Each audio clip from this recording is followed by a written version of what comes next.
اللہ الرحمن الرحیم۔ سورہ یونس 11واں پارہ، آیت نمبر 57 سے لے کر 60 تک کا ترجمہ یہ ہے: یا ایھا الناس، اے لوگو، قد جاءتکم موعظۃ من ربکم، تحقیق تمہارے پاس تمہارے رب کی طرف سے برے کاموں سے روکنے کے لیے ایک نصیحت نامہ آ چکا ہے۔ وشفاء لما فی الصدور، اور دلوں کی بیماریوں کے لیے شفا ہے۔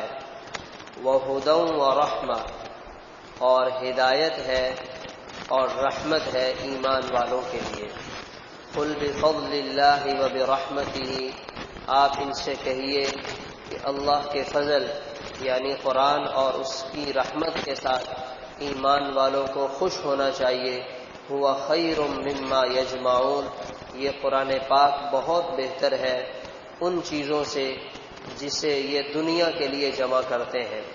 قل ارأیتم ما انزل اللہ لکم من رزق، آپ ان سے کہیے ذرا بتائیں اللہ نے تمہارے لیے جو رزق اتارا، فجعلتم منہ حراما وحلالا، تم نے اپنی مرضی سے کچھ کو حرام اور کچھ کو حلال قرار دیا۔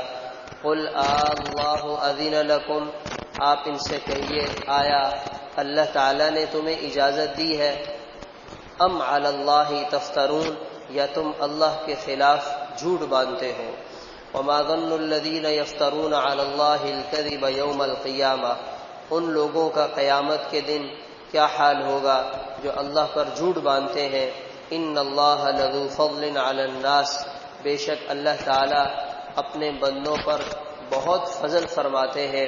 ولکن اکثرہم لا یشکرون، مگر اکثر لوگ قدر نہیں کرتے۔ یہ 4 آیات ہمارے سامنے آئی۔ اللہ تعالی نے ہماری ہدایت کے لیے، رہنمائی کے لیے ہمیں 2 چیزیں عطا کی ہیں۔ ایک قرآن پاک عطا کیا ہے اور نمبر 2 صاحب قرآن دیا ہے۔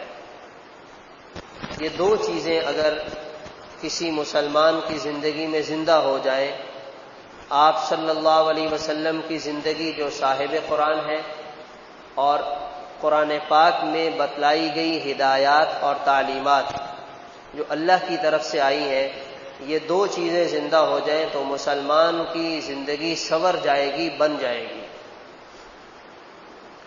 اب اس میں قرآن پاک کو اللہ تعالی نے یہاں جس انداز سے بتلایا، جیسے ترغیب دی ہے، یہ ہمارے لیے غور کرنے کی بات ہے۔ موعظۃ من ربکم، فرمایا یہ قرآن پاک ایسی کتاب ہے جو تمہارے رب کی طرف سے تمہیں برے کاموں سے روکنے کے لیے بہت بڑی نصیحت ہے۔ وعظ نصیحت کو کہا جاتا ہے، اور وعظ کی خاصیت یہ ہوتی ہے کہ جب آدمی سنتا ہے تو دل میں نرمی پیدا ہو جاتی ہے، اللہ کی عظمت اور محبت میں اضافہ ہو جاتا ہے، آخرت کی فکر پیدا ہو جاتی ہے، اس کو وعظ کہا جاتا ہے۔ اور اگر یہ پیدا نہیں ہو رہا تو اس کا مطلب یہ ہے کہ جو مقصد وعظ کا ہے وہ مقصد حاصل نہیں ہو رہا، اسے پیدا کرنے کی فکر ہونی چاہیے۔ آج لوگ دین کے حوالے سے ماشاءاللہ بات سننے کے لیے دلچسپی رکھتے ہیں، بہت سی جگہوں پہ بات سنتے بھی ہیں، لیکن اس بات کا خیال رکھنا چاہیے کہ ہم جس مجلس میں بیٹھے ہیں وہاں بیٹھ کر ہمارا کیا جذبہ بن رہا ہے۔ خوف خدا، خوف آخرت، آپ صلی اللہ علیہ وسلم کی سنتوں پر چلنے کا جذبہ، اگر یہ صفات آ رہی ہیں تو پھر وہاں بیٹھنا چاہیے اور جم کے بیٹھنا چاہیے اور مسلسل بیٹھنا چاہیے۔ اور اگر یہ نہیں ہو رہا تو پھر وہ سننا برائے سننا ہے، بس سن لیا اور چلے گئے۔ تو یہ قرآن پاک نصیحت نامہ ہے اللہ کی طرف سے۔ وشفاء لما فی الصدور، اور یہ دلوں کی بیماریوں کے لیے شفا ہے۔ ہمارے دل میں جو زنگ لگ جاتا ہے، آلودگی آ جاتی ہے، گناہوں کی گندگی پیدا ہو جاتی ہے، یہ تمام روحانی بیماریوں کو دھونے کے لیے شفا ہے، یہ سب کو صاف کر دیتا ہے، اور یہ ہدایت ہے اور یہ رحمت ہے ایمان والوں کے لیے۔ یہ اللہ تعالیٰ نے 4 بڑی بڑی خوبیاں قرآن پاک کی بتلائی اور فرمایا کہ ایمان والوں کو اس پر خوش ہونا چاہیے کہ اللہ نے اپنے فضل سے انہیں اتنا بڑا انعام، اتنا بڑا کلام، ایسی زبردست کتاب دی ہے۔ ہوا خیر مما یجمعون، یہ جس مال و دولت کو جمع کرنے کے لیے مشقت میں پڑے ہوئے ہیں اس سے زیادہ بہتر چیز ان کے لیے یہ قرآن پاک ہے۔ اب یہاں بات اللہ تعالیٰ نے بالکل واضح فرما دی ہے، مال و دولت بھی اللہ کی نعمت اور دنیا کے اندر موجودہ ساری چیزیں بھی اللہ نے پیدا کی ہیں، اور قرآن بھی اللہ کا کلام اور یہ بھی اللہ کی نعمت۔ اللہ تعالیٰ خود ہی فرما رہے ہیں اے میرے بندوں، یہ مال و دولت کی جو میری نعمت ہے، اس نعمت کا فائدہ تمہیں بہت تھوڑے عرصے کے لیے ہے، اس کا فائدہ بہت محدود ہے، یہ بہت چھوٹی نعمتیں ہیں، یہ قرآن جو میں نے تمہیں دیا ہے یہ ان سب سے بہتر ہے۔ یعنی دونوں چیزوں کو اللہ تعالیٰ نے پیدا بھی فرمایا اور ساتھ فیصلہ بھی سنا دیا کہ یہ زیادہ بہتر ہے، یہ اس سے کم ہے، اس کا درجہ کم ہے۔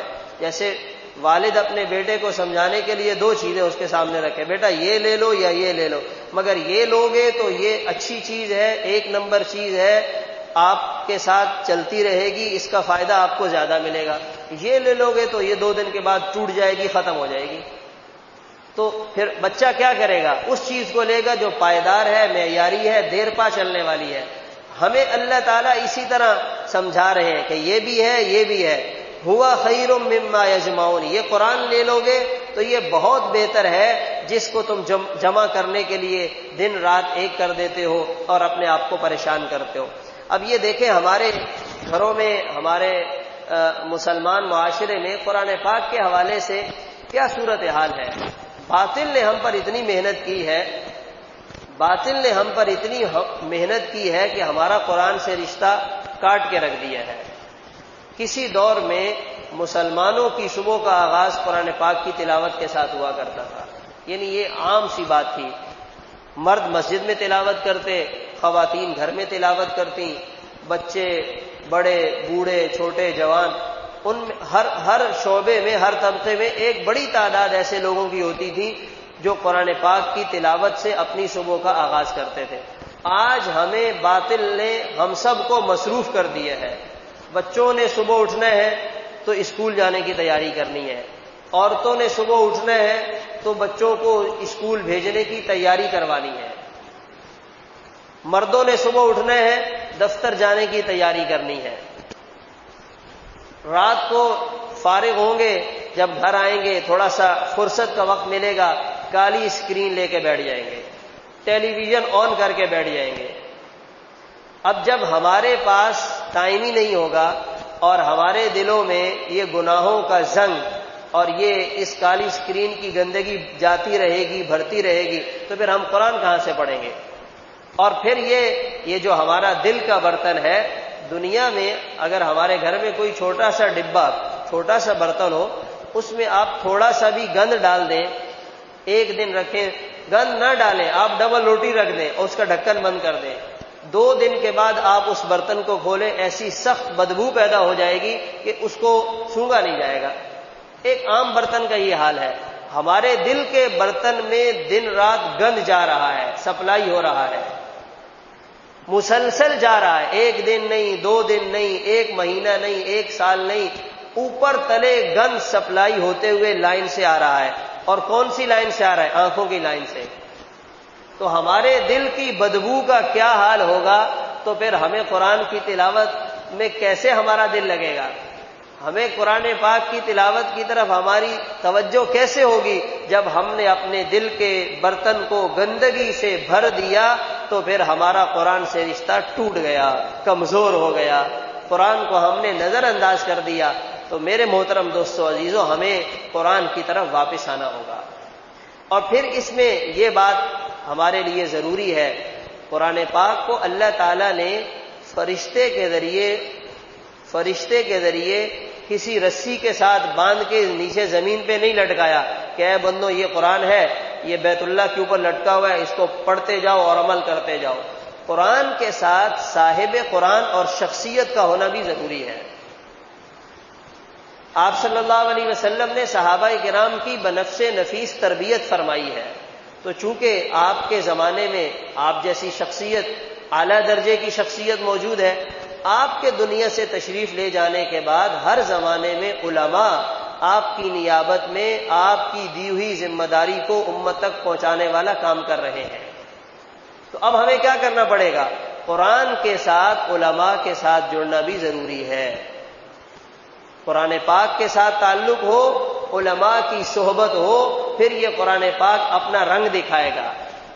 اور اگر صرف جس کو آج کی زبان میں سیلف سٹڈی کہا جاتا ہے کہ بھائی ہمیں کسی کی شخصیت کی رہنمائی کی ضرورت نہیں ہے، کسی استاد کی صحبت کی ضرورت نہیں ہے، کسی سے پوچھنے کی ضرورت نہیں ہے، تو پھر کام نامکمل رہے گا۔ تو ہم قرآن کے ساتھ بھی رشتہ جوڑیں اور قرآن کو سمجھانے والے علماء کے ساتھ بھی رشتہ جوڑیں، اس طرح ہماری زندگی گزرے گی تو انشاءاللہ یہ قرآن پاک، اس کی برکتیں ہمیں یہاں بھی نظر آئیں گی اور آخرت میں بھی یہ قرآن پاک ہمیں کامیابیوں کے دلانے کا ذریعہ بنے گا۔ اللہ تعالیٰ عمل کی توفیق عطا فرمائے۔